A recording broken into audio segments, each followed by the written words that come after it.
Now to Seema Gupta at St. Peter's Square.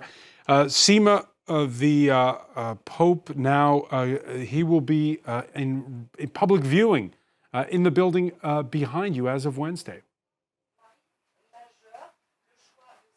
Exactly. I mean, on Wednesday morning, his body will be moved where it is right now, which is essentially this small chapel that's inside the Casa Santa Marta residence. That's where he's been living since the start of his pontificate.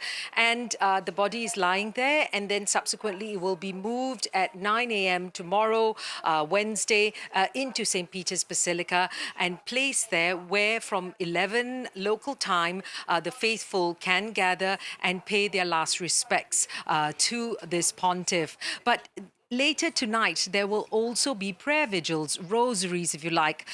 First in the evening in St. Peter's Square, but later in the evening, it will also be at St. Mary Major, or Santa Maria Maggiore, as it's known in Italian. That's one of the 4 papal basilicas of Rome, and there will be another rosary there. Of course, that is where the Pope has requested to be buried. And preparations in full swing for Saturday's funeral. We just got word in the last hour that Prince William will be representing his father, King Charles, for Britain. It's going to be a lot of organizing, a lot of preparation. It's the first time since 2002 that we've had a papal funeral of this magnitude.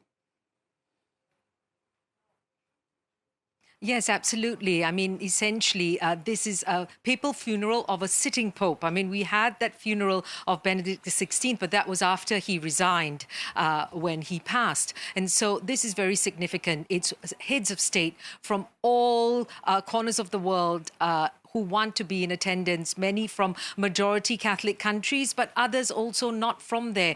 They will be sending representatives. It's a very significant sight to behold. I still remember Pope John Paul II's funeral and the sight to see different leaders gathering in the same space, leaders that may not see eye to eye on a lot of things, but they're all there as part of this papal funeral. Security will definitely be tight here in Rome.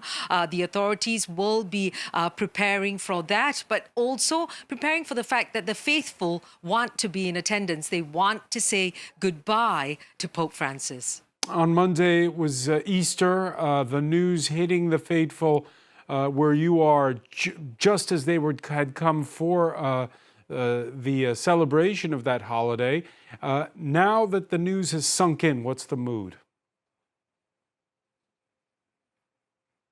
I think the mood now is just one of waiting to see what happens next, and also realizing that the funeral is not just about being sad and mourning his loss, but also a celebration of his life. At the same time, I think here in Rome, a lot of thought is going into who's going to be taking his place.